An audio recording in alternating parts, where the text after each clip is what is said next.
खारियो ढेर। एक पति पत्नी में बहुत प्रेम था, लेकिन उनके पड़ोस में उल्टी गंगा बहती थी। उनका पड़ोसी अपनी पत्नी को नित्य पीटा करता था। पड़ोसी की स्त्री को उनका प्रेम देखकर डाह हो गई। वह किसी प्रकार उनमें खटपट कराने की सोचने लगी। एक दिन उसने पड़ोसी की पत्नी के पास जाकर उसे बहकाया कि तेरा पति तो डेढ़ चमार है। उसका नाम खारिया ढेर था। मैं उसे अच्छी तरह जानती हूँ। यदि विश्वास न हो तो उसके शरीर को अपनी जीभ से चाट के देख लेना, उसमें नमक की कड़ाहट आएगी।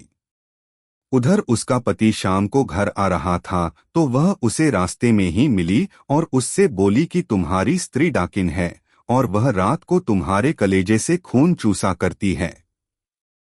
इस प्रकार पति और पत्नी दोनों के मन में शंका हो गई। रात को खा पीकर दोनों लेट गए। जब पत्नी ने देखा कि पति गाढ़ी नींद में सो रहा है तो वह धीरे से उठी और उसकी छाती पर जीभ फिराकर देखने लगी। गर्मी के दिन थे, आंख पसीने के कारण उसे कुछ कड़वाहट मालूम हुई। उधर उसका पति भी जाग रहा था। वह भी पत्नी की परीक्षा करने के लिए केवल नींद का बहाना करके पड़ा था।